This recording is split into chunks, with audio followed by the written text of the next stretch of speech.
Off topic on Dora though, and this isn't super important.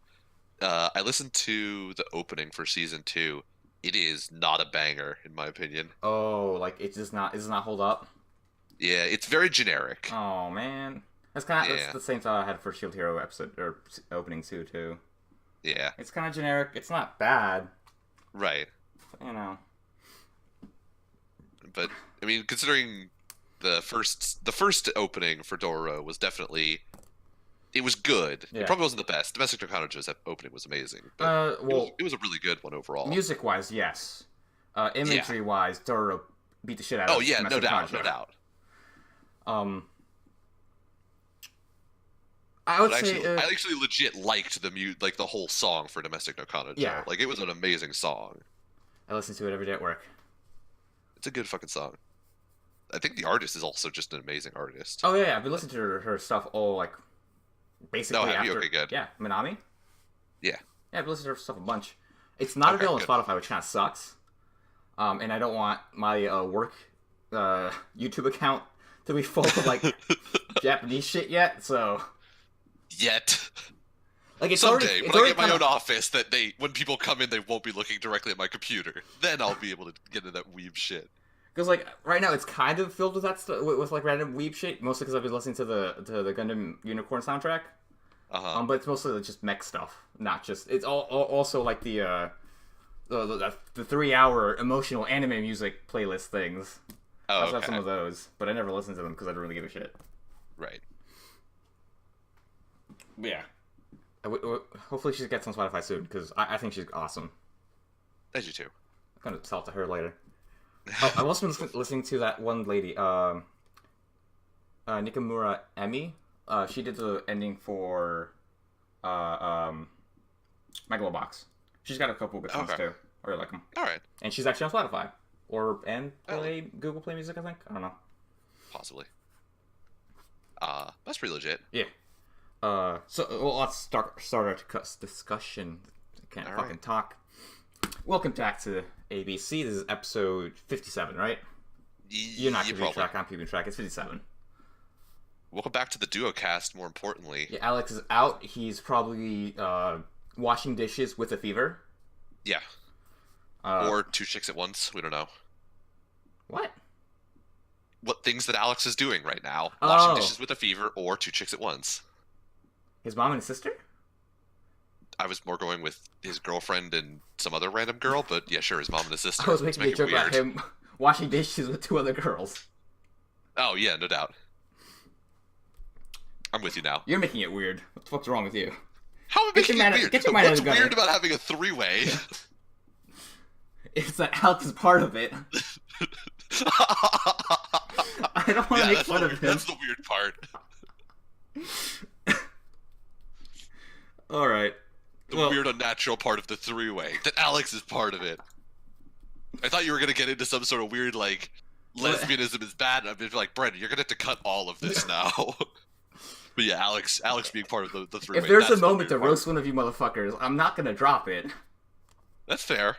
I can respect that. Yeah. Anyways, episode 57. We had a hiatus week because I felt awful one day, and then everyone else forgot the next day. Yep. I we're totally back. forgot. But we're back. We're back. There's two of us. The return of the duo cast. I'm Nick, I am Brandon. and start so we with- got a lot. We got a decent Yes. amount to go through. Kind of like we have the endings Right. of a couple, and then an extra episode to talk about for Shield Hero. Right. Just because. It's way less than we usually would after hiatus weeks. Usually when we come back from hiatus weeks, it's like, all right, it's more like, all right, bajillion we've got an fucking hour and a things. half to get through 10 episodes. Now we basically have barely more than we would have if we'd done it last week. Yeah. We wouldn't have had an episode this week anyways because we were going to go on a real hiatus because we were going to wait for some good shows to come out, Right. and I needed to set up some other stuff. But anyways, Shield Hero. Yes. I'll continue to watch Shield Hero because I think it's gotten to the point where I like the story, even though I may not like everything about the show. I do like the political thriller aspect that we're getting into with these two new episodes where they try to fake Melty's assassination. That Shield Hero did it, and then having him escape and then be part of this Game of Thrones sort of type thing. I'm gonna be honest, I legit forgot that this whole, like, they try to pretend to assassinate Melty with the crystal ball and the whole, like, mind control shield bullshit. I completely forgot that this was a plot point. I knew there was going to be some stuff about, like, trying to find out, or trying to fake an assassination. I didn't know it was going to happen like this. Uh-huh. And I didn't think it was be Melty. Although it's pretty obvious it'd be Melty at this point, but, you know. Yeah. I couldn't see it. Although, shout out to the fucking little ball they use, because that shit has some pretty good Photoshop. It's actually Adobe Premiere in crystal ball form. Right? That's like the MVP of this arc. Yeah, seriously. Without it, it wouldn't have worked. They gave everyone a Dio face. They added blood everywhere. I think that was my favorite, like, change in all of the crystal ball things. Was not the blood or anything else. It was the fact that they subtly changed everyone's face to look evil. Yeah. That was my favorite, like, minor edit that added so much to it. They gave everyone fangs and, like, little cross, or the little V-brows. Uh-huh. And they added, like, eyeshadowing to make it look like their eyes were inset. Yeah. Because they're dark and brooding. It was some solid editing. Definitely. I appreciated it. But overall in the story, what happens is the king is like, "Yo, bitch, help me out," and then Shield Hero's like, "No, because you're a fucking asshat," and then he leaves. And then Melty's like, "You two are two pieces of shit. Just, you know, set aside your differences completely not, you know, taking into consideration that the king is a massive fucking douchebag." Right. And she fucking knows it. She needs to fucking learn that her dad's a douche. She doesn't know it right then. She's not yet. Well, maybe she does know it, and she's just pretending like she doesn't. But so him being a douche is like you can. Her dad being a douche, is not affected by the fact that he did in fact like help orchestrate like that false rape accusation, because he's just a douche regardless. That's true. That's just evidence to the douchery. Yeah. You're right. So Melty and Mine have like a little spat because Mine apparently likes to argue with 12-year-olds. Yep. Specifically, because Mine has the emotional maturity of a 12-year-old girl. That too. But also the sociopathy of a 20-year-old, which I'm about, because she's actually finally becoming a good antagonist instead of just being like Team Rocket level tier for those first couple episodes. Aside from the false rape accusation, aside from the first 4 episodes, which are great. Everything after that, she was basically a Team Rocket villain. She was. And now she's becoming, like, a threat. Like, a hard threat. She definitely got, like, she turned the corner in terms of evilness with the last scene of this episode. Yes. However, before we get into that, the level of logic that was, he has a mind control shield, and the only evidence we will accept is if you can prove you don't have the shield. How do you prove you don't have that shield? You just shout, like, mind control shield, activate, and when nothing comes out, you're like, ha, told you. Like, what's the evidence there that I don't have a shield? Maybe some bullshit about how, like, the heroes can see each other's, like, shield varieties? Or the, you know, weapon varieties. Maybe, but they never really explained that one, and I always question, like, what the fuck was the plan there? To have the other guys just believe her. I mean, yeah, but at the same time, like, we clearly see that, at least in the show, like, the sword hero clearly has some doubts about some shit going on right now. Like, he's at least mildly sus about this whole thing. And he's like, I don't think... Are we the baddies? Yeah. That girl really doesn't want to come with us. She's crying right now. Right. You say all these things about mind control shields, but... I feel like you're lying to us. Also, that whole thing where she, like, rubs up on him, that should have been his cue to be like, nah, this bitch is crazy. Yeah. Nope. You've been trying to bang the Lance Hero all fucking ever, and all of a sudden you're trying to blow me? Get the fuck out of here. You're lying to your teeth, bitch.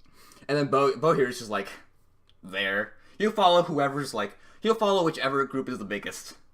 Basically. And then Spear Hero's just an idiot. Spear Hero is a gigantic knobsuck. I wish some of the heroes had, like, or were just a bit more interesting at this point. Because all Spear Hero is an idiot. Bow Hero doesn't really do anything. And aside from all those heroes, Sword Hero is probably, like, my second favorite. mostly because there's no one else Bohiro to choose. basically doesn't deserve to exist for a very long time. I Yeah, think we will barely get into the beginning of an arc in which basically the author remembers that Bohiro exists as a character, and he's like, maybe I should do something with him as a right. I character. should, have him do something.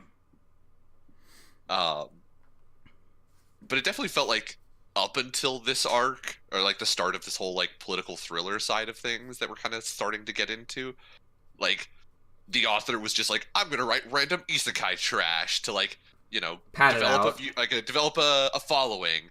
And now that he's developed a following, he's like, all right, now I can actually write some shit that's like maybe possibly okay and maybe sort of good. Yeah, So like I feel like he's kind of turned the corner in terms of quality at this point. I think so. Because from the first wave to the second wave, there's just like random shit, like random shit that doesn't really lead anywhere. And now Right. from the second wave to the third wave, we have this like really cool arc where like things are not okay. He's in danger. There's like an actual like threat. Uh-huh. There's an adversary instead of just I went to this mine and I got this thing, or Right. I hatched this egg and I watched it race. I went to some other villages and the other heroes did some things, but they didn't do it super great. Yeah. But at the same time, we will at no point like sit down with the other heroes and break down like, all right, dudes, like you actually have to finish your quests. You can't just leave them like halfway done. It's not okay. Bohiro did finish this quest. It just led to another evolution that which they weren't expecting. I will give him that. Yeah, but at the same time, like when you're gonna lead a revolution, you've got to be like, all right, now that we've completed the revolution quest, we have to accept the establish a stable government quest. America didn't take that quest. No, we did not. Although, really, we didn't really also accept the, lead a revolution quest. We accept the, we're going to black fund a revolution, and you guys are going to figure it the fuck out. We're gonna fund Al Qaeda. That's gonna work, right, guys? Yeah. We didn't fund them, Brandon. We just armed them. There's a difference. All right. By proxy, we are giving you weapons. Don't sell them. Also, don't use them on Americans. Yes. That was the agreement when we gave them the AKs and the tanks. We were like, you can have these to overthrow your government, but nothing else. Those are the limits.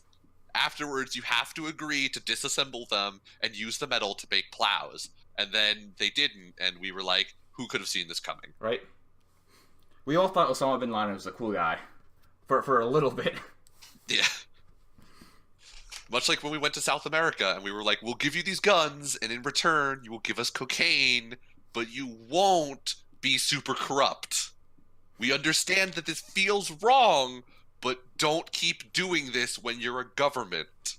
Don't keep doing this to other people. Just do it with America. Right. Only do it with the CIA. CIA, yes. Your citizens, not okay. So Giving us cocaine, good. Giving them cocaine, less good.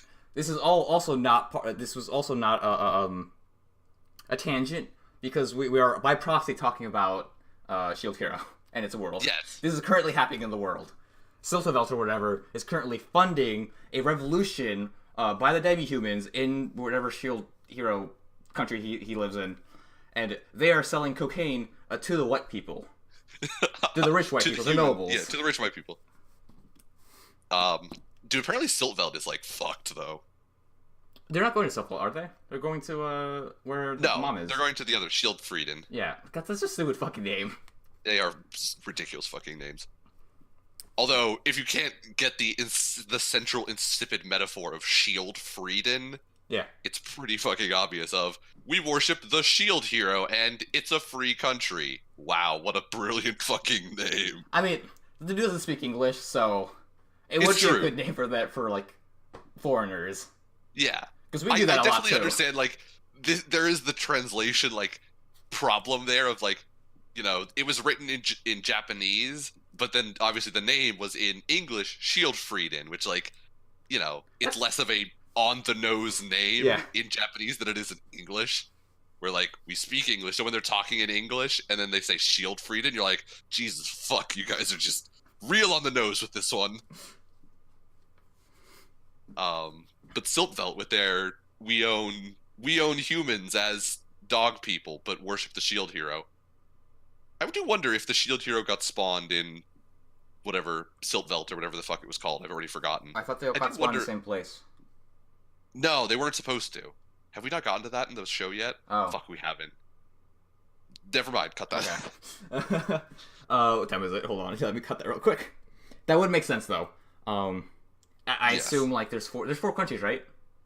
Yeah. Do you want me to really No. quickly? Well, I think it's pretty obvious. There's 4 countries. Each of them was started by one of the heroes. Yeah, basically. It's kind of obvious. Yeah. I'm still gonna cut it out because some people are fucking stupid. Yeah. So yes, they're going to Shield Frieden currently. Hold on. But there is also the country of Siltvelt, which is all full of animal people like Wrath. Okay, Siltvelt. That's probably is Siltvelt a country or is it like a 5th country? It's a country. Okay, so it's maybe started by the Spear Hero. No, I Spear do Hero's probably remember. well. We'll find this out later. But Yeah. this is actually the plot of Fire Emblem Sacred Stones, where each country forged their own special weapons. Oh, Yeah. that's cool. They also had Sacred Stones, but that's beside the point. Hence the name. It's also like the new Fire Emblem, in which there's 3 countries, each founded by a different animal person. Not really animal people. They all have different animals on their shields, though. There's a snake. There's a snake one, right? Yeah, there's a snake, an eagle, and a lion. Which one's the one with the girl? The blue one. The snake The one. snake one, I think. Yes. Because I think the red one is Russia, and therefore the eagle, and the yellow one It's is... a stag. I thought it was a stag. Maybe it is a stag. Hold on. Okay, let's look up now. I'm just gonna cut all this out. Go for it. Fire Emblem 3 houses. Fire Emblem 3 houses.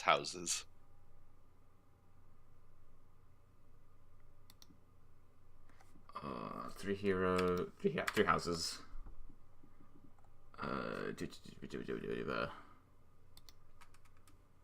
Oh, the Black Eagles, Blue Lions, and Golden Deer. Snake is not part of them. Oh, right. That was my, that was gonna be my thingy.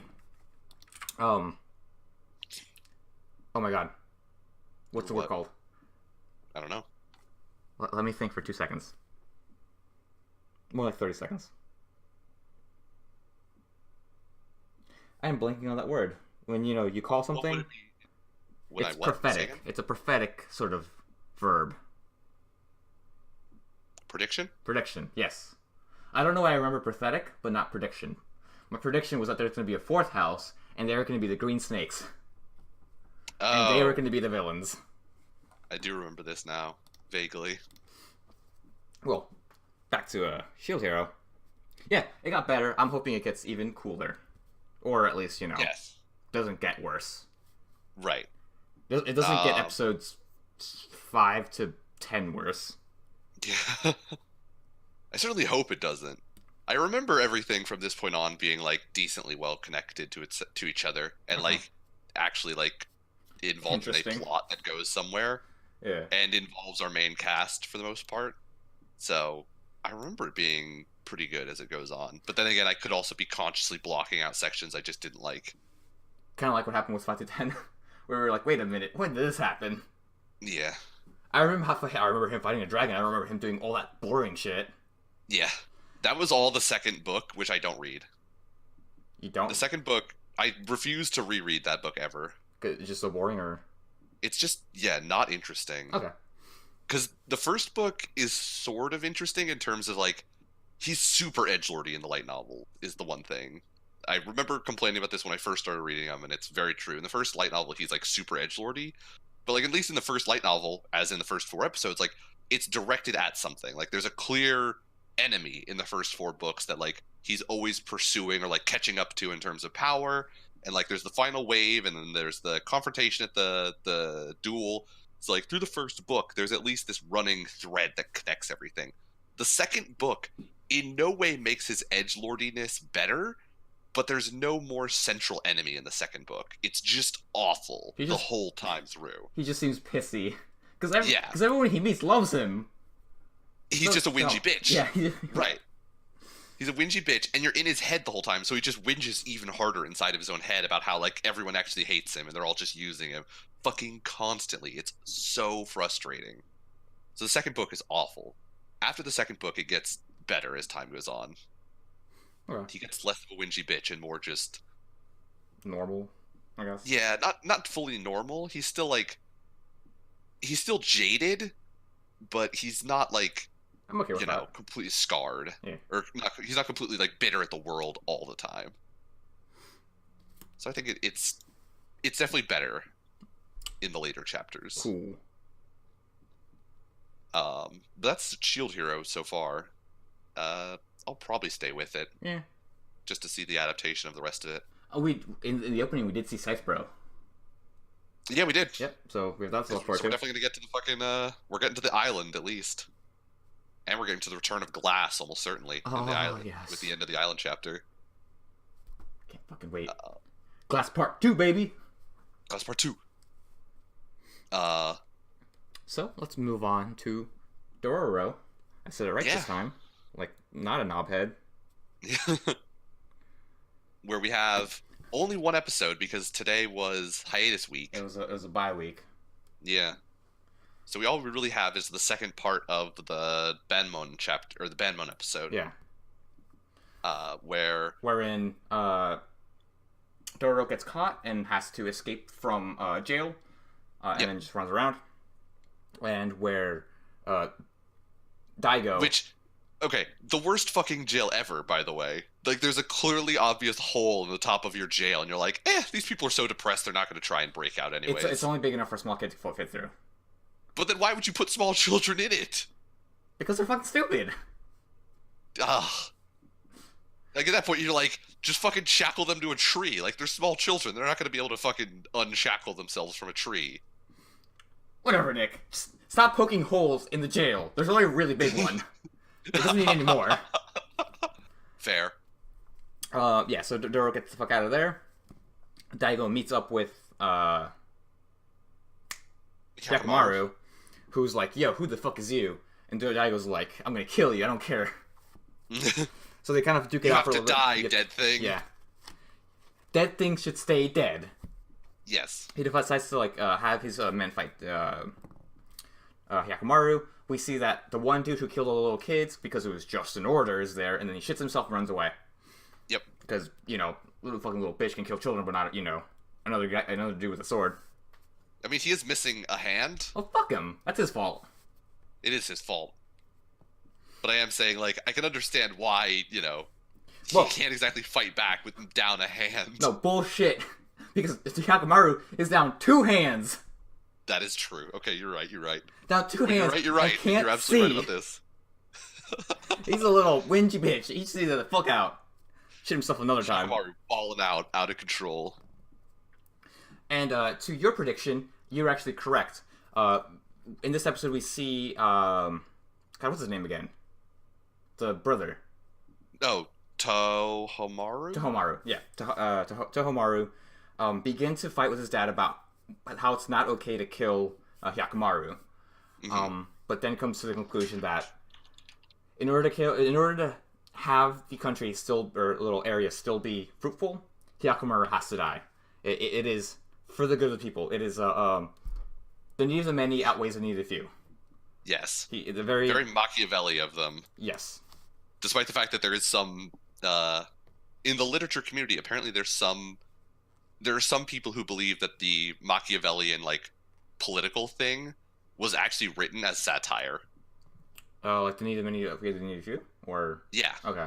Well, that's also like Machiavelli's whole treatise called The Prince, I believe, if I remember correctly, where he basically espouses the whole thing about the needs of the many outweigh the needs of the few, was, according to some people, satire of how the monarchy thinks of their peasantry and how stupid they are.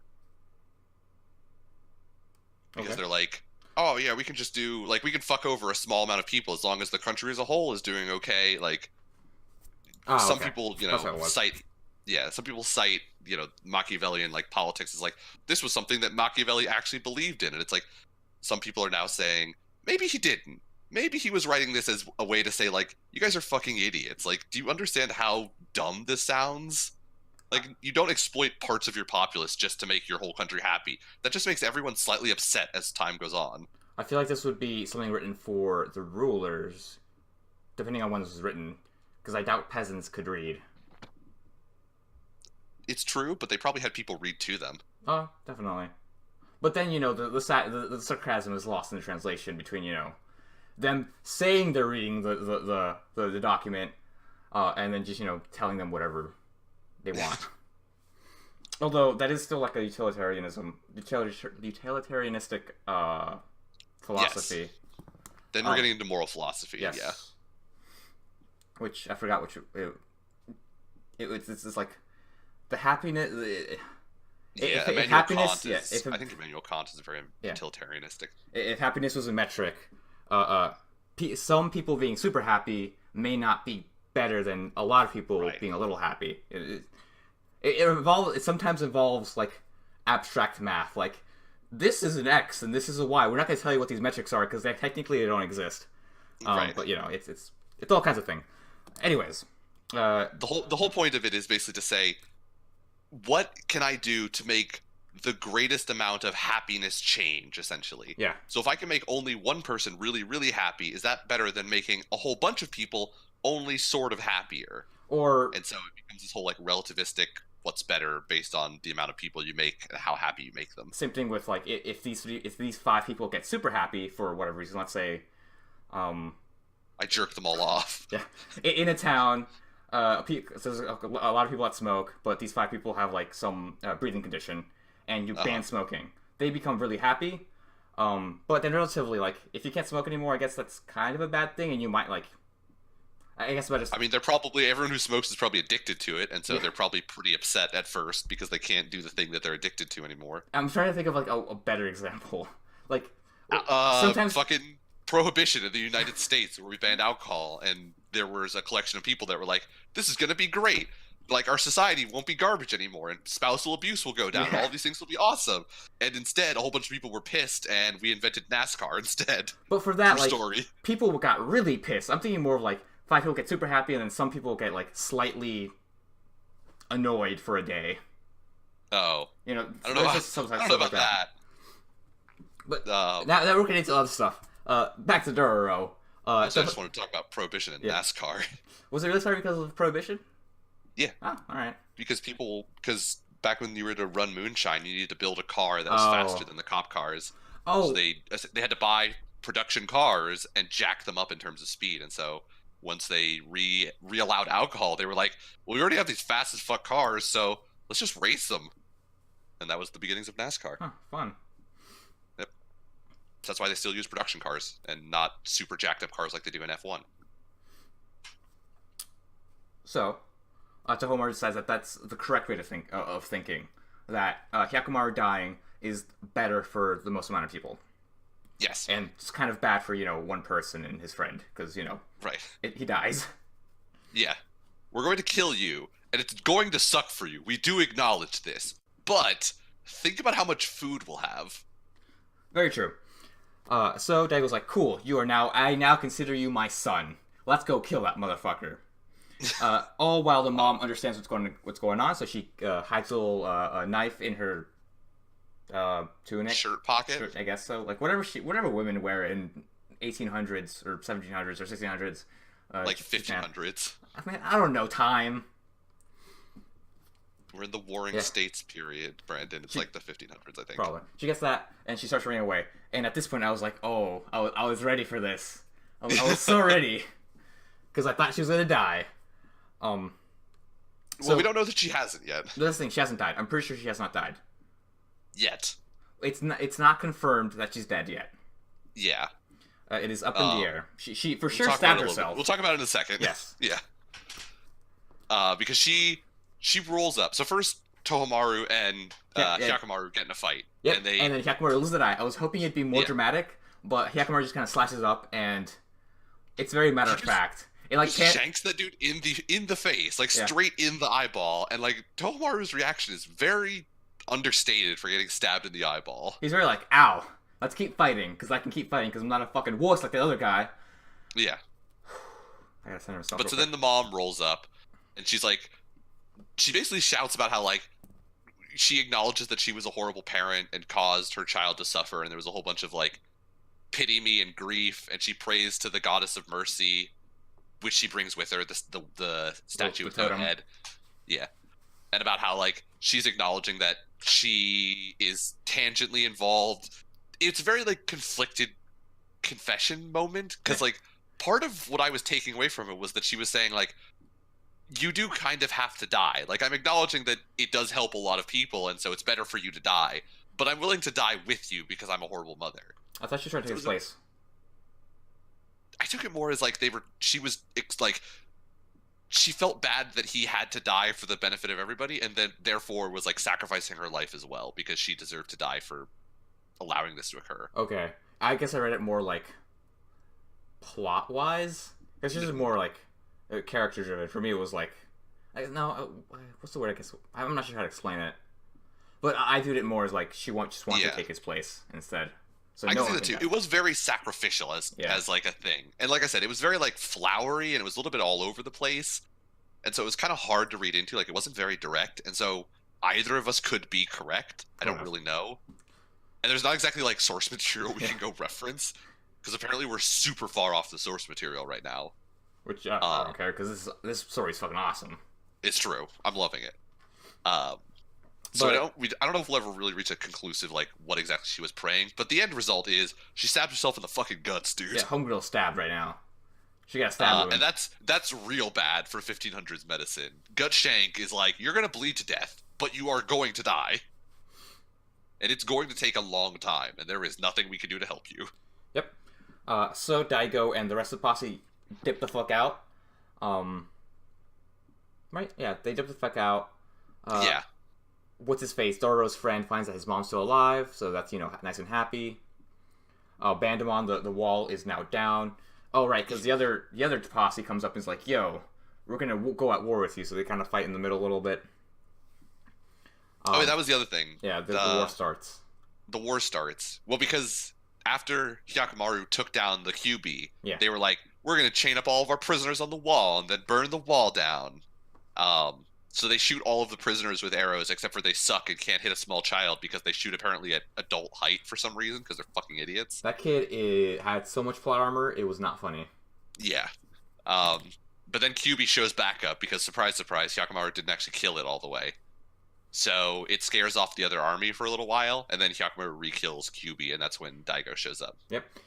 So kid finds his mom, and QB now dead, but war now on. But here's the thing. So QB died, and the mom was stabbing herself. That's when I thought the eyes were going to come in. I was waiting for it. He does not have his eyes yet. Nope. I'm not sure what QB gave him, if anything at all. I don't know. Because we have seen him kill some demons, he doesn't get anything. It's true. Maybe QB wasn't strong enough. Maybe you're right. I thought he was pretty strong. He was a 2-episode creature. It's true. Wait, what did he get from the crab? Nothing. Huh. A lot of crab meat. Yeah, true. I mean, at least nothing that we saw. We didn't see him freak out and, some part of it pop off. Alright. Yeah, you're right. Yeah, he hasn't gotten his eyes back, so maybe the mom isn't dead yet, because him watching his mom die is definitely... It feels like it needs to happen. Right, that has to happen. I have to be right. It feels very poetic for you to be right, especially now that he's like... He knows that this is his mom. Yes. Like, he probably can recognize her moving forward. So, I feel like he needs to see it. Definitely. But now... aside from that, we also get another color of soul, and that's the blue soul of the totem. Or green? Yeah. Was it green or blue? It was blue. It's green, green bluish. It's definitely unlike anything else, though. Yeah, it stands out. It's not red. It's not gray. It's not. Yeah, plant color. Either green or it's plant color. No, it's not plant color. It's not plant color. Plant color's super vibrant green. This was more muted. Okay. I definitely thought it was blue for some reason. I'm remembering it as blue, mostly because it's the opposite of red, but not the opposite of red, but. You're right. It's not red and more recognizable as opposed to red. Yes. So that's there. Yeah. So that might come into play later, probably when the mom dies and kills herself. If he doesn't have his eyes, she's probably going to turn blue or something. I don't know. Well, we also saw at the very end of the episode that, some of whatever soul was inside of the statue released when it cracked. Oh, yeah. Because the statue now has a giant crack running through the middle of it. And some of the soul, it's less vibrantly green-blue now. Mm-hmm. So clearly whatever because they were talking about how the protection of the goddess of mercy was on this land. So clearly, it's slightly less protected now. Oh, you know what it might be? It might be that the goddess of mercy was the one who like made everything nice, and not the demons. That is very possible. Although we have seen that like there's a 1-to-1 correlation with like as Doro or as Hyakkimaru kills demons, shit gets more fucked up. I think there might be like something else at play though. I think you're right. But that would make, if that happens, Dohamaru's gonna fight his dad. I think they're gonna gang up at the end on his dad. Yeah, when he finds you're probably it out. right. That's you're right. If that happens. I'm not sure if it will, because that's right. To be fair, that's kind of a stretch, and there's not enough evidence for it. There's more evidence to the contrary, which is the demons are the things that are making everything healthy. Yeah. With, some sacrifice, or some people's sacrifices. True. And that is Doro for now. We're still waiting on the 13th episode, which will be coming out this week, tomorrow, I think. I believe so. Yeah, yes. Tomorrow. But it's still good overall. I'm looking forward to the back half. Yep, continuing to watch it. It's gonna be awesome. Hopefully. Yeah. Despite the fact that the opening that I saw is not looking amazing, I'm sure that the show will still continue to hold up. So I'm still excited for it. They just gave up halfway through. They're like, fuck it. Yeah. We released one banger. That's all that you get. Yeah. You don't deserve a second one. Hopefully the ending's a banger. Hopefully. I didn't listen to the ending. So hopefully the ending is still good. So let's actually, before we get into the last ones, let's give it a quick shout out to Alex's opinions. Doro, overall enjoying it. Though the last couple episodes with scenes involving the family were kind of anticlimactic. I'm assuming he's talking about the eyes. Yeah. Because it was kind of anticlimactic. It was very matter of fact that when that happened. Also, like Daigo shows up and he and Hyakkimaru have like this, stare down thing of like, who the fuck is you? I'm your dad, bitch. Now you're dead, son. And then like Daigo never really does anything and they don't interact in any meaningful way. And like we kind of expected Hyakkimaru and Daigo to have like a more aggressive, antagonistic relationship. So we'll see where that goes. But it was sort of their first interaction, Daigo and Hyakkimaru, was very like nothing really happens. Yep. For Shield Hero, he says he's still looking forward to to further episodes, but his expectations are lowered. I'm assuming because the mid the mid singles were kind of all over the place. Not all over the place, but not as good as he wanted it to be. The last mid arc stretch, the last 4 or 5 have been less to the quality that we would have liked in terms of story. Mm-hmm. And also visuals. Yeah. Oh, man. But that is the opinions of Alex from Beyond the Grave. Yep. Actually, real quick kind of aside. There was like a thing flying in Shield Hero, and it looked awful. I remember just like thinking that it looked like garbage. I'm gonna have to get a clip for it. I remember when in Shield Hero, when the troops were mobilizing in the carriages and they were coming out of the city, the only other thing I could think of was the fucking horses from Death March. I mean, okay. They looked the exact same. They were like the same quality fucking CGI horses. I didn't really. I'd have to watch the scene again, but I didn't get that impression. They disguised it better. Like, they were less the middle of the scene and the only thing you could look at. They were more, like, disguised behind some of the carriages, so you didn't get a clear shot of them. But, like, from the handful that you could see, and especially in their motions, like, if you watch their motions, it looks unnatural. And it's very reminiscent of the Death March horses. Oh, Death March. What a fucking garbage. Maybe I'm just misremembering how bad the Death March horses are, though. Like, maybe they were way worse than I'm remembering them. But they were still, the ones in Shield Hero were pretty bad. Okay. Nothing will compare to those Death March ants, though. Those things were special. What a fucking thing. So, those ants were awesome. Let's go with Domestic Nakanajo. Alright. Our meme pick of this last season. Yeah. And what a meme pick it was. Oh man, it was awesome. Real talk, show garbage. Show fucking garbage. Okay, so, thing about the show that I'm pretty convinced in, and I saw this in the post-series episode discussion on our anime, but I'm going to steal the point. I'm pretty convinced now that the only reason that it was produced as an anime was to sell the manga.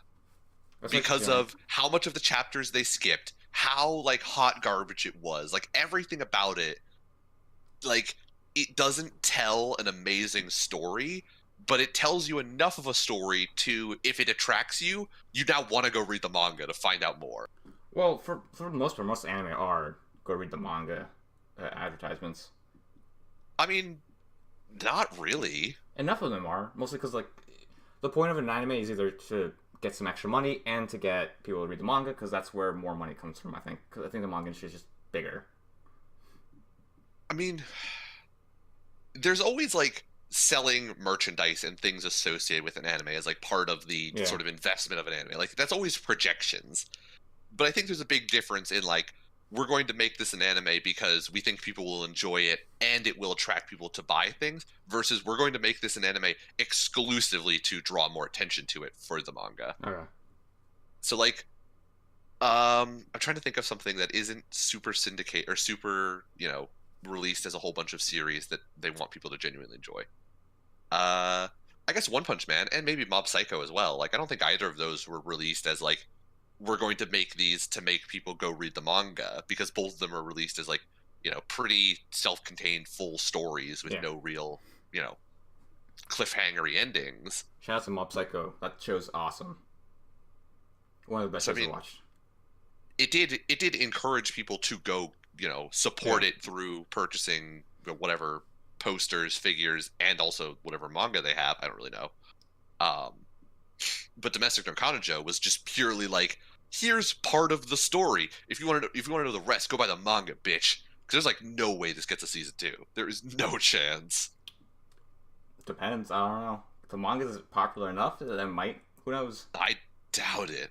Unless this did off the charts well, I do not see this ever getting a season 2. Some shows that didn't do like super amazing still get second seasons. It really, I guess, depends.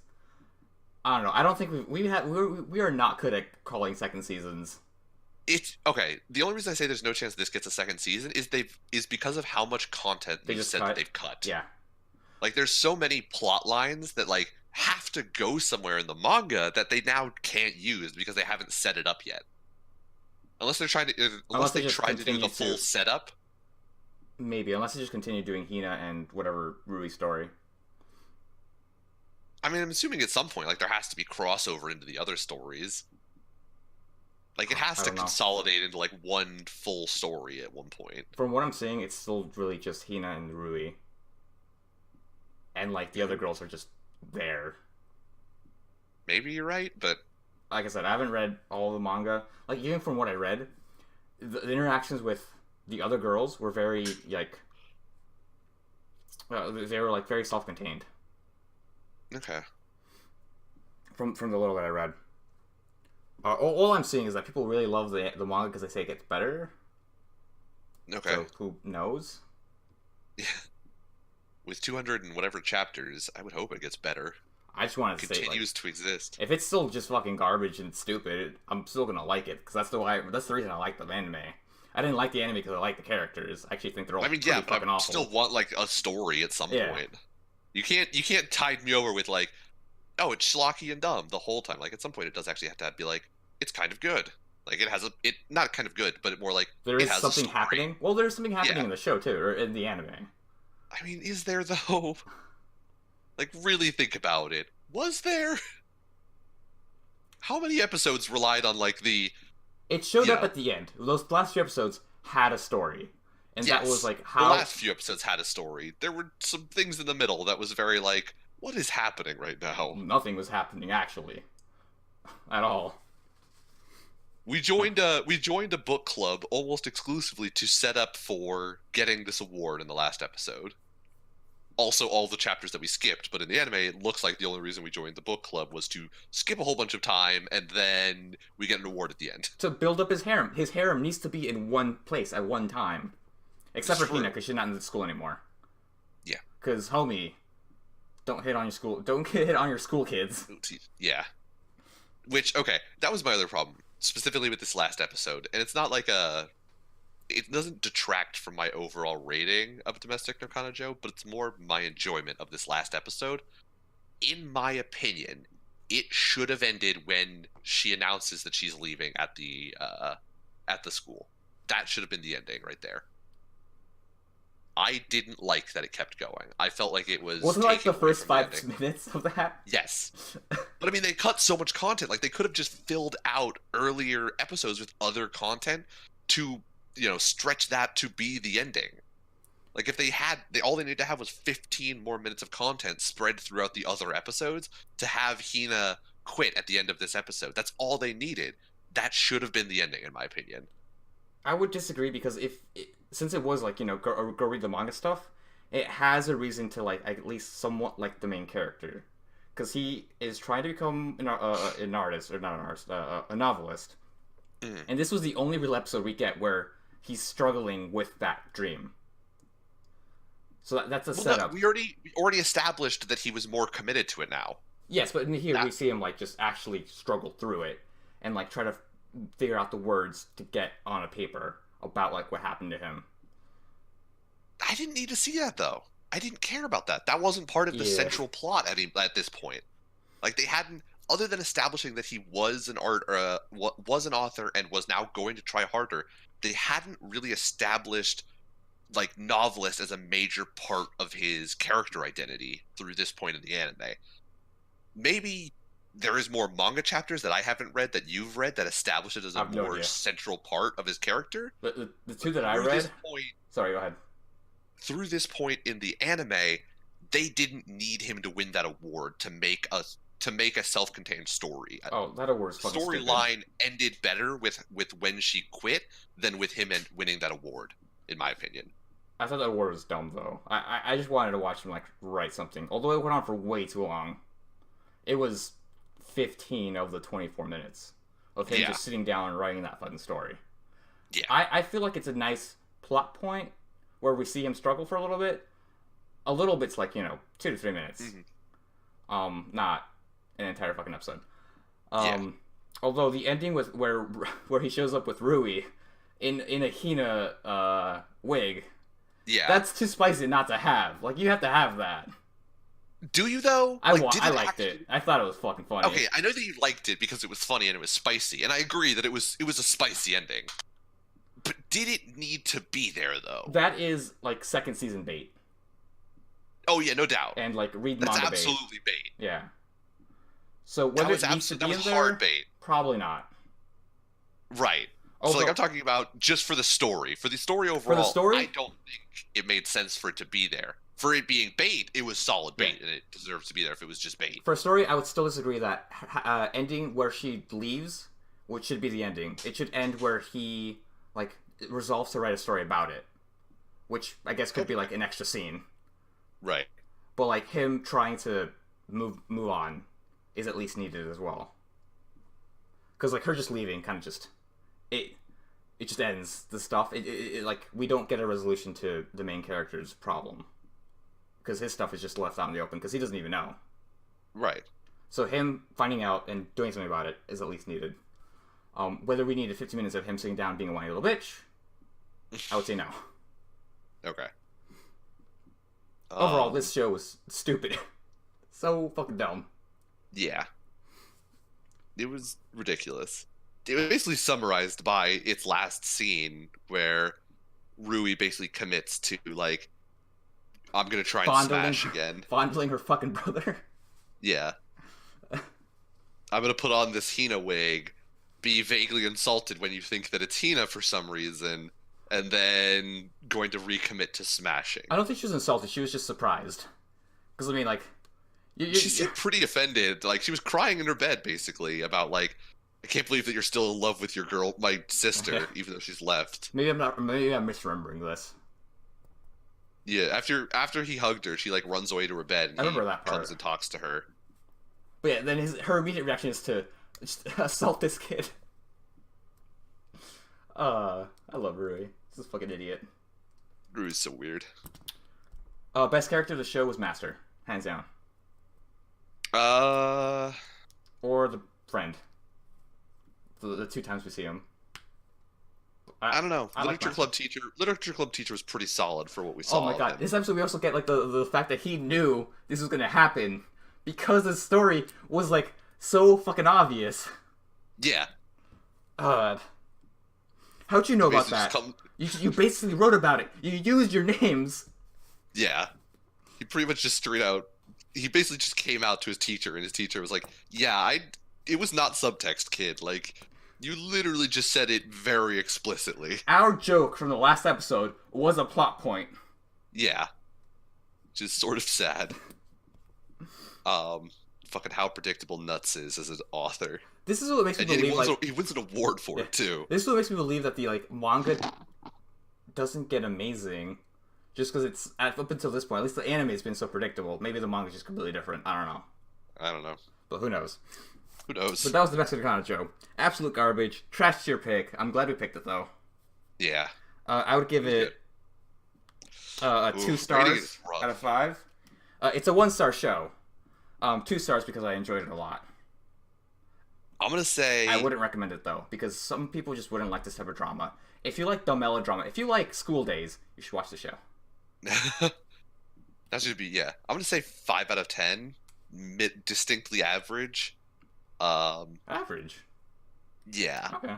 I mean, I don't think it's bad. It's just sorta. I mean, maybe it's slightly below average, but I mean, I enjoyed it.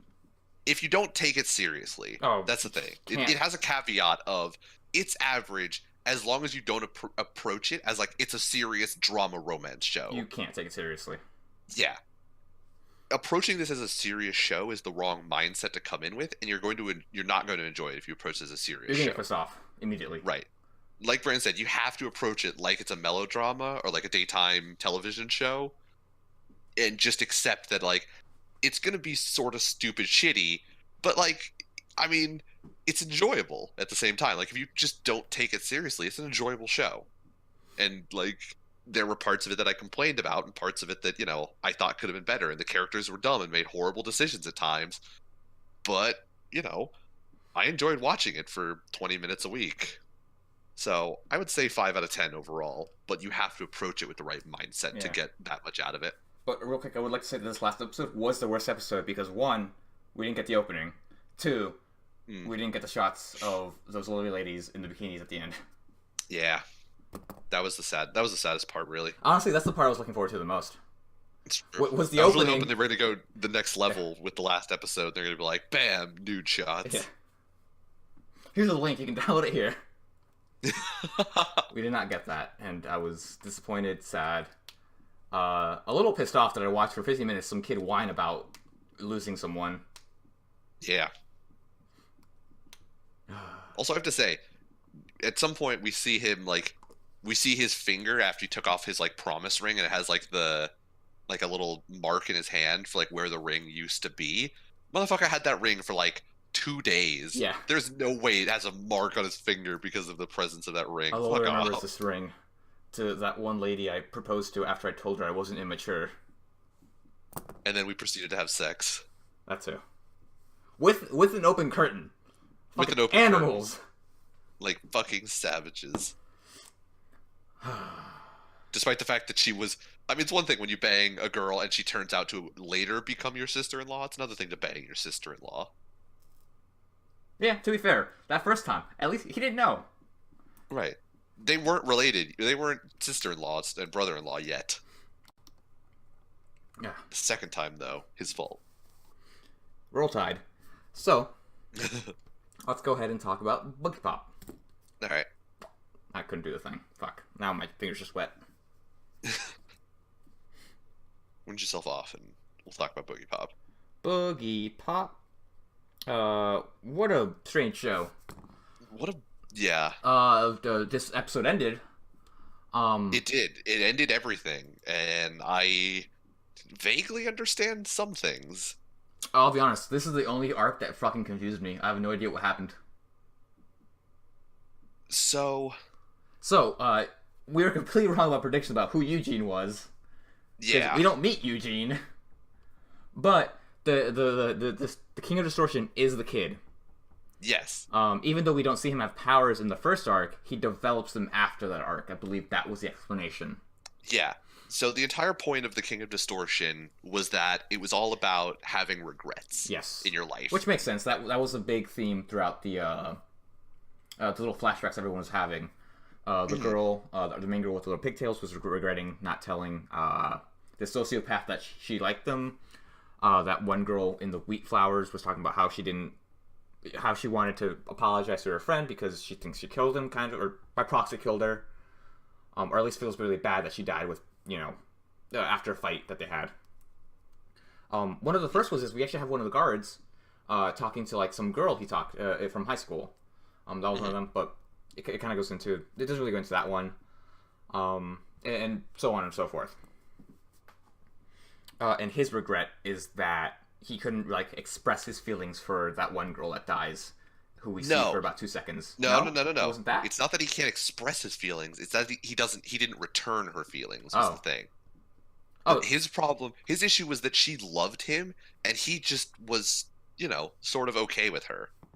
Oh, okay. He was just sort of going along with it, but he felt conflicted now that she was dead, and he'll never be able to return her feelings. Or he feels bad that he wasn't able to while she was alive. Was his problem. And so he was trying to help other people work through their regrets that they had, because he had a central regret to his whole life now and his existence that he felt like he couldn't overcome it. Okay. And so he essentially ended up using the Temple of the Moon as Yeah, that's what confused me, because the Temple of the Moon is completely it is not part of the King of Distortion at all. He just tacks onto it. He's like, fuck it, I'll do it here. Right. It's more like a... He was taking advantage of the fact that... a lot of people were going to be there. Yeah. That's basically it. Yeah. So he basically just takes advantage of that a lot of people are going to be at the Temple of the Moon to try and make a whole bunch of people work through their problems, which is why Boogie Pop doesn't end up killing him, is because he's not actually really an enemy to humanity, because he's making a whole bunch of people dream something, but he's not actually hurting them in any way, and he doesn't want to hurt anybody in any way. So Boogie Pop doesn't end up killing him. They just end up talking instead about his feelings and how it's okay that he didn't end up loving this girl. It's not the end of the world, and it's sad that she's dead now, but it's just the way things are, and sometimes you just have to accept that life doesn't always work out like a storybook for everybody. And so he kind of ends up making peace with it at the end, after they all stand in the air, symbolized by him falling while standing, everybody's standing in the air, and he's the one that drops away. That drop looked really nice. It did. It looked phenomenal. But so then he gives the passcode to open the Temple of the Moon to the other girl who was there with him in the pretend floating world, which was Stairway to Heaven. And so the console then asks her to input her favorite music, and she inputs a specific song by, I forget whom. It was the one song that Boogie Pop hears when she's at the scientists, or the psychologists, counseling. I forgot what it was, but D.A. Meistersinger von Nuremberg. Yes. I don't remember. It's one of those recognizable, orchestra songs. When you hear it, you recognize it, but I can't remember who composed it. Von Nuremberger. Von Nuremberg. But so this is sort of what makes me think that it wasn't just generic rock that was playing the whole way through. I think it probably was supposed to be playing Stairway to Heaven, because it does play the actual song that she inputs. Yeah. So I'm assuming that it wasn't just generic rock, it was actually playing Stairway to Heaven the whole time and making people freak out. It was supposed to be playing a specific song that's in the light novel. I don't know if it's Stairway to Heaven specifically, but it is supposed to be a real song. Yeah. My inflection there was weird. It's supposed to be a real song. Okay. But that was basically the end of that arc. I enjoyed it. There's some things that still kind of confused me. Mostly because that one kid, the kid with the haircut, who has a thing for Nagi, just kind of disappears. Because they kept switching between the fake world and the real world, but there's never a sign of where they were. Especially when they were all just huddled up in that one room. Yeah. But aside from that, we also get to see what happens with Boogie Pop's boyfriend, who's just kind of there. Right. That's what I thought he was gonna be some sort of plot point, Instead, he just shows up and then just grabs his girlfriend's hand, talks to the one girl for a little bit, and then just run away.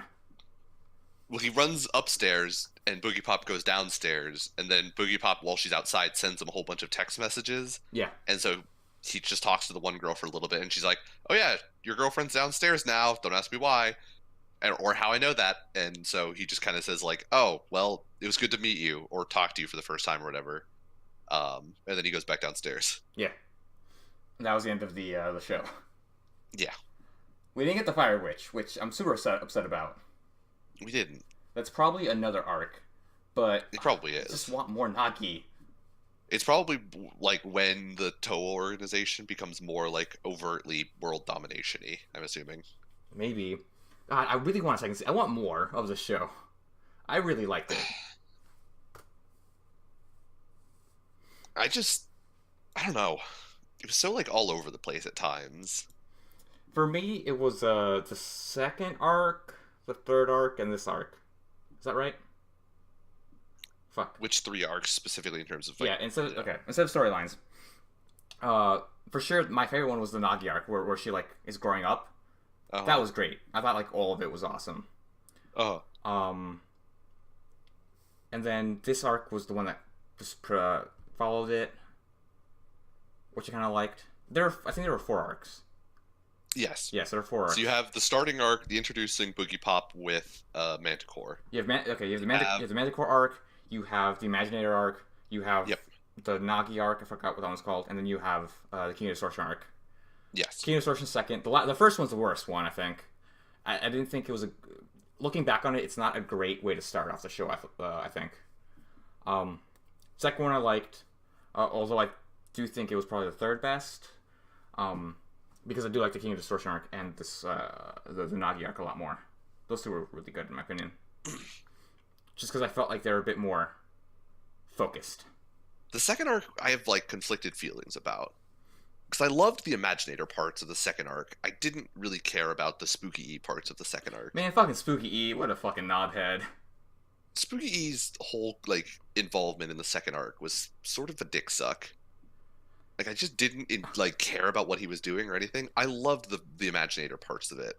That was cool. I loved like the character of Imaginator, the whole motif of her falling and how close she is to the ground. Like, everything about Imaginator was so cool in the second arc. I just did not give a shit about Spooky E at all. That's why I'm kind of conflicted about meeting more of the Toho organization, because I think they're all going to look like absolute fucking weirdos. Yeah, probably.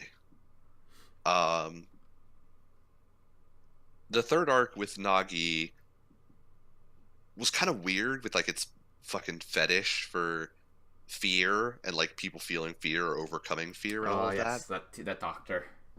Also, the whole evolution thing that I just disagreed with. That's stupid. Absolutely stupid. Scientifically incorrect explanation of evolution. If you evolve twice, it stops the evolution, Nick. Yeah. Or if you evolve too fast. All right. Everybody knows that when you evolve, you just evolve rapidly into something completely different. It happens all at once like that. You know, how people just randomly spout out with all of a sudden they have wings because of evolution in real life. I feel like should have just said, like, they're awakening. That's sci-fi enough, and, you know, you just accept it. Right. Like, when you ever... anybody who produces, like, you know, some other term like that, like, oh, the awakening, or, like, the, you know, something else, like, oh, they had a... like, the contamination. They're contaminated people. Like, or they're boom babies. Like, okay, whatever, sure. You know. I mean, fuck, they can even be like, they were infected by, you know, quark gluon things from the origins of the universe and other bullshit like that. And I'd be like, whatever. Like, at this point, you're just so far off from reality that, like, whatever, who cares? So there's, like, I think there's a spectrum of, like, not explaining something and explaining something a lot. And, like, if you're somewhere in the middle, sometimes things just get wonky. Because if you're grounded enough and you explain things a lot, it might be, you know, beneficial for your story. Or if you just don't explain anything at all, that could be fine too. Like, in this case, I think if they explained it less, it'd be much better. They could have said, oh yeah, some weird shit's happening, and, like, it gives people powers. Alright, I accept it. Like, it's okay. But they try to explain it in some, like, concrete way, and that just, you know, it's just dumb. I brought the show up a really long time ago, but Charlotte, the show about where teenagers randomly develop powers, that was the sum total of their explanation of what was happening. People should. They were like, it's happening. Yeah, their explanation was literally like, yeah, like people between the ages of 15 and 18 just develop powers, and nobody really knows why, and that was it. Like they didn't try and like science it into an explanation. They didn't try and explain it. They didn't try and like do anything like crazy about it. Like they just were like, yeah, this is just a fact. Like this is just a thing in the world, and like deal with it, and that was it. And like I was okay with that. Like I didn't need to know where shit came from in that show. Like I could just accept like this is a world where people between the ages of 15 and 18 might develop superpowers. Got it. That's all I need. So yeah, the third arc, there were components of it that were annoying, but overall, story-wise, it was a solid arc. King of Distortion was weird, but visually interesting because of all of the pretend worlds that we're to look at. Oh. The mannequin world, the fucking Zaragi thing. Oh, Zaragi. Like, everything about, and the one girl who was talking to her dead friend out in the wheat field. Like, there was a lot going on in the King of Distortion stuff, but it was, like, generally, it was a whole bunch of individual, like, one-shots of kind of interesting things that sort of added together to be kind of interesting overall. There was a theme that was easily tied to all of them. Yeah. A hard theme. The problem was that the overall story of the arc was so disjointed because of all of these one-shots that it got a little bit, like, confusing to follow what was the main plot at times. I don't think there was a main plot. It's mostly some kid. I mean, there was, though. There absolutely was a main plot dealing with the kid and his journey up to the top so he could see the message and then, be the King of Distortion at the top with Boogie Pop. Like, there was a central message. It's just that for 3.5 episodes, we didn't know that there was one, or we didn't know which one was going to be the important one. Oh, okay. Well, we never... The reason I say this is because the plot only reveals itself at the very end. Because the kid just, for all we know, is just walking around. Yeah, well, because, okay, in every other arc, the plot was just what it was showing you. Everything that happened tied into everything else. This was the only arc in which there were offshoots that had no bearing on the rest of the story. I think that's okay, though. Have it bearing to the story, because they were all building up to the theme. I think in this I'm not saying it was bad that there were offshoots. I'm just saying that it made the central story more obscure. Okay. It buried the lead of what the main storyline was too far with all of the offshoots. So they needed to clean it up somehow. They could have still had them. There just needed to be a more direct way of showing that we're demonstrating some way that, like, this is important. Everything else that we're going to show you is relating into this main line. Because for, like I said, 3.5 episodes, I didn't understand how everything was connecting to each other. And until we got to the end, until we got to episode 17, was when I finally realized, oh, everything else doesn't actually matter. It's just setting the tone for these two kids running around, and then Boogie Pop showing up in the one kid.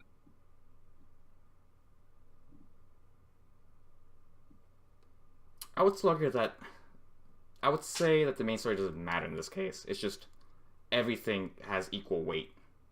It just happens that... Really? Yeah. Wow. Just, enough of that. Like, there's just a bunch of stories that you're following, and you're just following kind of everyone going through sort of something similar. In the end, you do have, like, one person that's a little bit more important than the rest, but everything else was, like, just as important. It's just that we had to follow this kid for the final part, just because he is the King of Distortion. At least that's the way I viewed it. All right. I feel like if we wanted to view it as more of a mainline story, they would have, like, made it a bit more obvious. Not obvious, or just... They would have brought more attention to him, like, I guess, observing everyone else. Trying to find out how they dealt with the regret that they felt. And, like, building up to his... Maybe, but it's also possible that, like I'm saying, they just didn't do it well. Possible, yeah.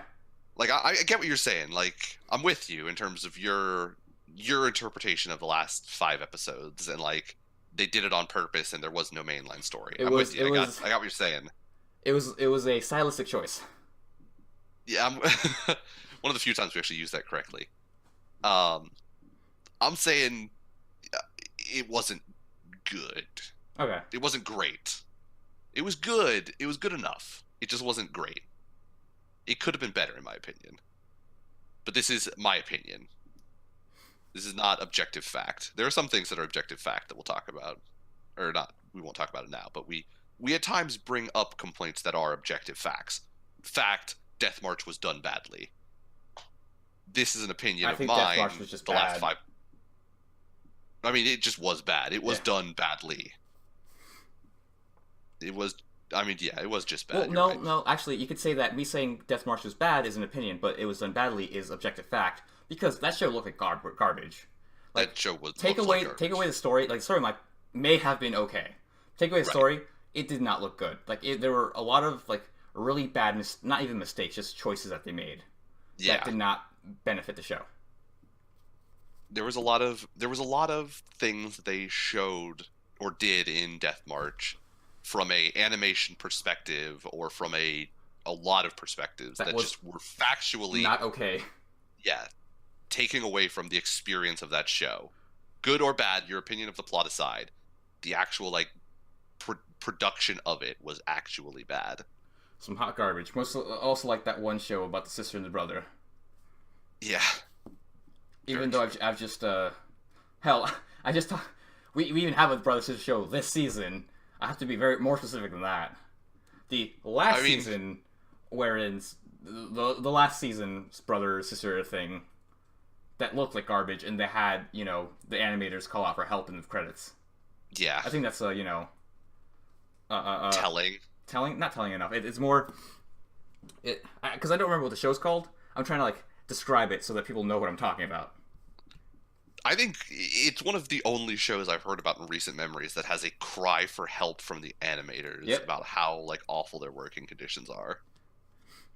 Because for the other ones, at least they can say they're making a good show, even though they're still being treated like absolute garbage. So, thoughts for Boogie Pop from Alex, which I also forgot to do the Domestic Hanajo one. For Boogie Pop, he liked it. We all mentioned that the first parts were kind of a struggle, because he liked how Nick wanted to watch it, which was just binge it. How the third arc came out, so he wanted more of that. He doesn't know who he'd recommend it to. And then for Kaguya, we didn't talk about Domestic Hanajo. Fucking idiot, can't read.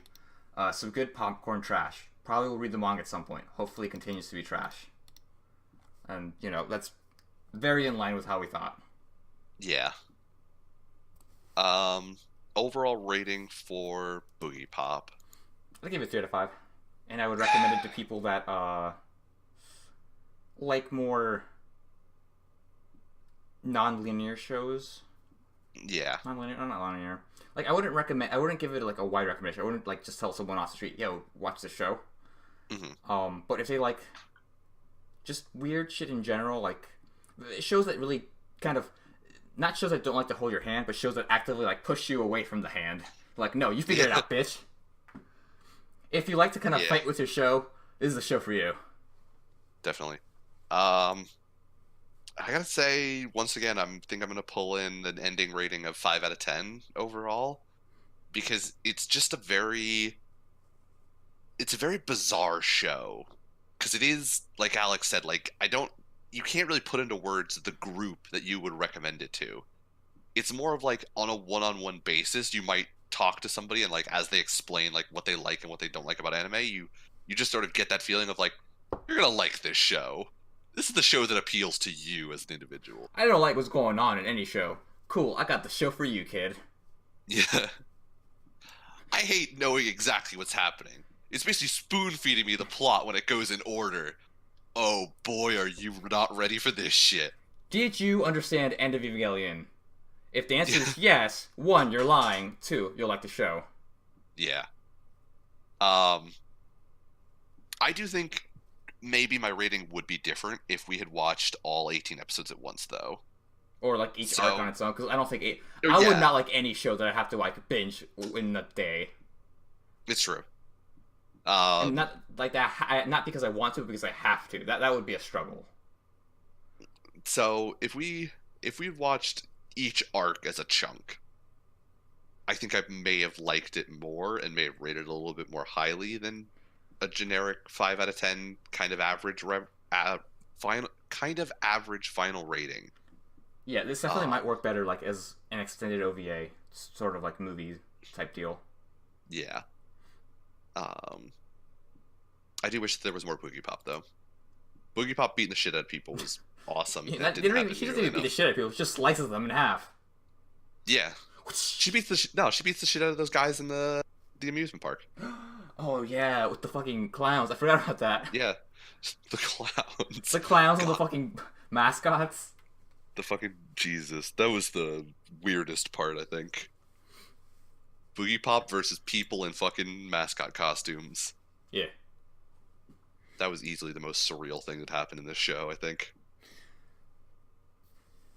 Although that mannequin hallway was also fucking surreal as shit. Which is funny because that part wasn't surreal. There was an actual like floor under, or there was a floor under the stairs or whatever, like the little incline that had mannequin people inside. It wasn't fake.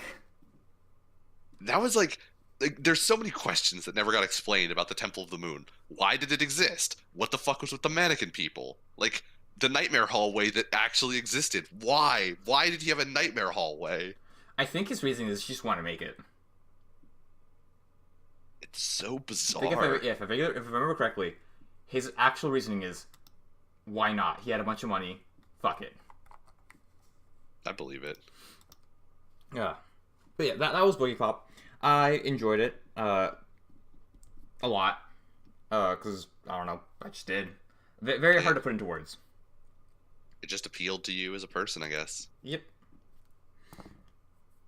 And then finally we have Kaguya and its final episode in its series as a whole. Yes, it was half of it, or more than half of it, was Kaguya trying to find a way to go to the, to go watch the fireworks with her friends, but she can't because her dad's kind of a piece of shit, and she can't leave the house.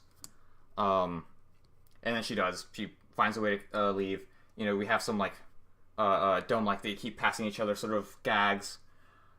She finally gets to watch the fireworks from a taxi with her friends because they go to like this other city to watch the fireworks, and then the latter half is an actual, you know, jokey episode or jokey skit where Kaguya and the president can't talk to each other because they feel awkward about what happened the night before, where they got really close to each other. Yes, and that was it. It was funny. I liked it. It was pretty. It was okay. It wasn't super funny, but I mean, it also was not a comedy sketch. It was not a comedy sketch for at least half of it, if not slightly more. Yeah, a little bit more than that. So it wasn't like amazingly funny, but it also didn't really have a situation in which it could be amazingly funny. Because those first couple of minutes were kind of depressing.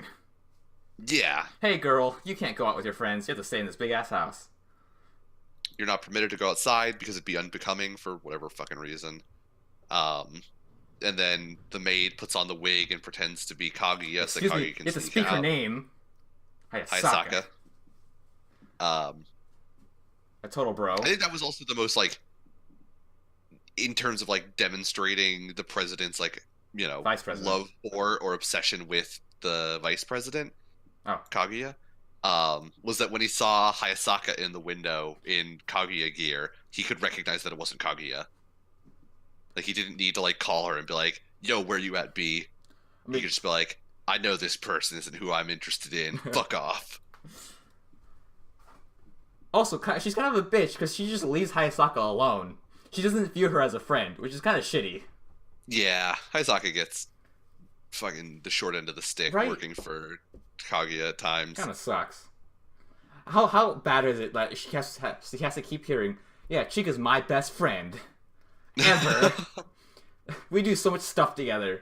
While I, like, whine at you about fixing my internet. I mean, to be fair, she also has to listen to Kaguya whine about, like, literally I just want the president to love me. Meanwhile, Hayasaka's like, I just want a life, bitch. I get to be your fucking maid all day. I don't even get to have, like, 5 minutes to myself. Oh my god. Maybe I want to go on dates. I feel for Hayasaka at times.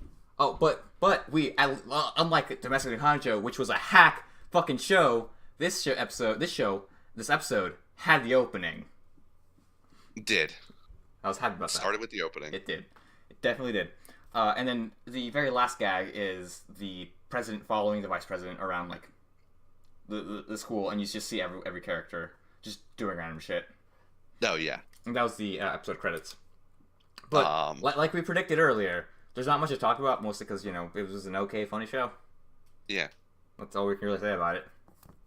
I will say there was one of the few things that I know about it in terms of plot.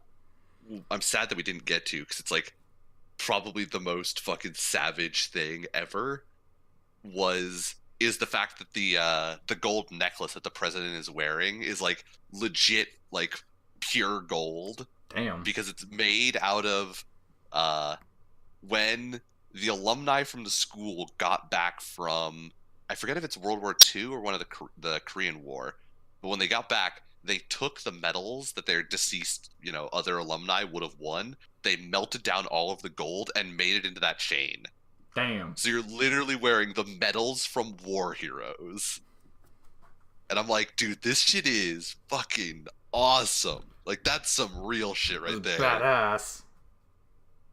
So I thought that was, like, the fact that there is that little minor story thing of, like, that gold chain that he wears the whole time. I'm kind of sad we didn't get to it, because that's fucking legit right there. But overall, I liked the show. It was funny. I probably like watch it again if I'm like ever bored or have a bad day, because it is just it gives you the gigglies. Maybe. I wouldn't mind if it got a second season. Yeah, I'd like to keep it going. If not, I'll just probably read it. If anything, like I don't know how popular it is in Japan, but I think the manga is pretty popular, so it might get a second season, definitely.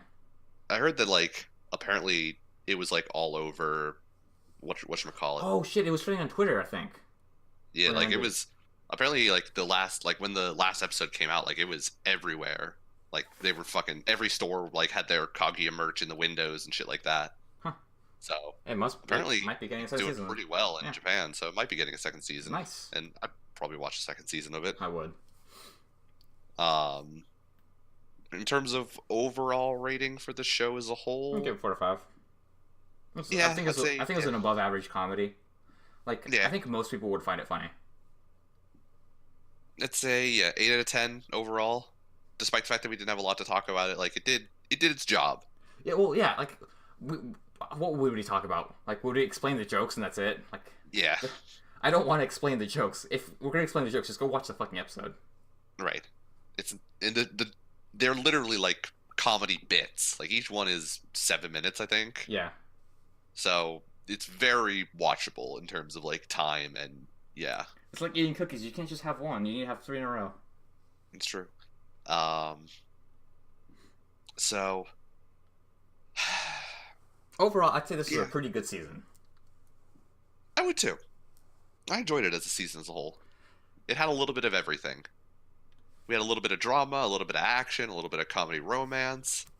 Yeah, we had some meme. We had a great meme tier pick. We had some nice action. We had whatever the fuck Boogie Pop was, and we laughed and cried along the way. Yeah. Not cried, because crying is a dumb emotion that I don't feel. Even though crying's not an emotion, it's an action. Or if I were to cry, it would fry my circuit boards, Brandon the Robot. Yeah, definitely. Like, if I cry, it has to be motor oil, or else, the circuits get all fucked up. Wait, no, that's wrong. That would also fuck up your circuits. Definitely. What am I thinking of? It has to be there's a type of oil they can use. I don't know. I think it's just oil in general. Not oil. It's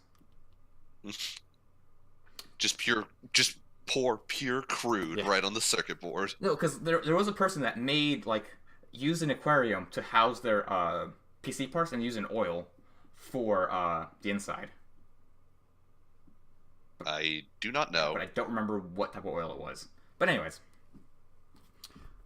Yeah, great season overall. Much better than some of the teams we had last year. Yeah. Oh, man. I'm having flashbacks to that Megalobox season. I mean, I think we're getting better at, picking overall, shows that work for ABC. We're understanding that we can't just pick into, all of these shows look like garbage and we'll be able to make fun of them all. Like, it just doesn't work on a week by week basis. We can't just keep making the same insults about a show every week. So I think we're getting better at picking, like, this is actually going to foster, like, discussion for ABC.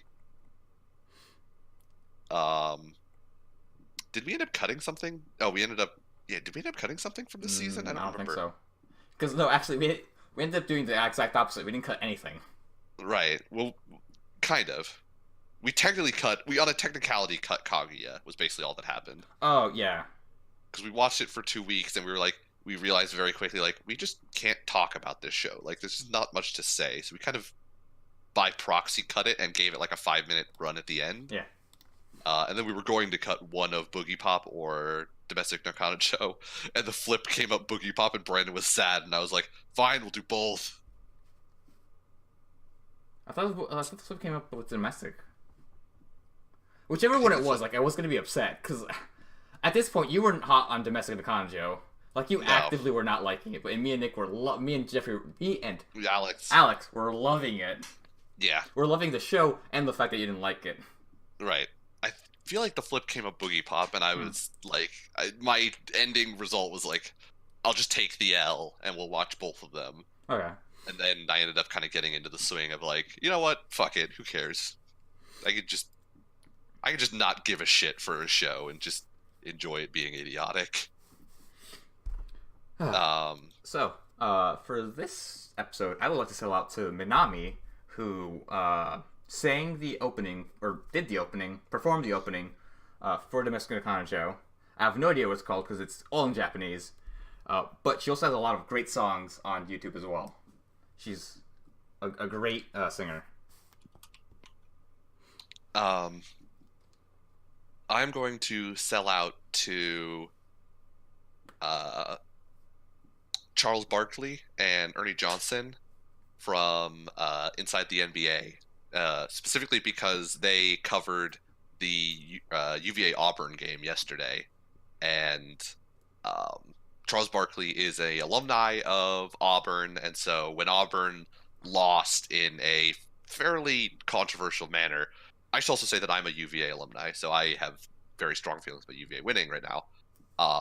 But when Charles Barkley's Auburn Tigers lost the game, instead of being like bitter about it and ranting about how like the refs robbed him or anything of the game, he was very like accepting of like, you know, what the Auburn Tigers did this year was, you know, a fantastic run through the tournament, and somebody has to lose, and it's unfortunate, but that's the nature of the tournament.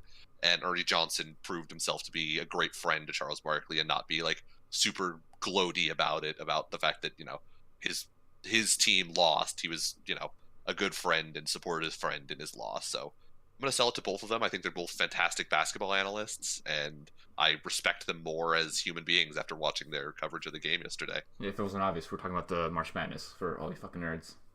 Oh, yeah. I guess I should explain that, yes. They played basketball. It's the orange circular one. It was Pass the Rock. Yeah. Shoot the J. Yeah.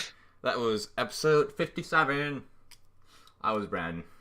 And I was Nick. Have a good day. Or not, I don't care. Peace out, my lovely audience. Now that we have tags, I'm going to pretend like you exist. Oh, shit. You didn't tag the last episode, did you? Yeah, I did. I'm just making a joke. I have to do that after this episode.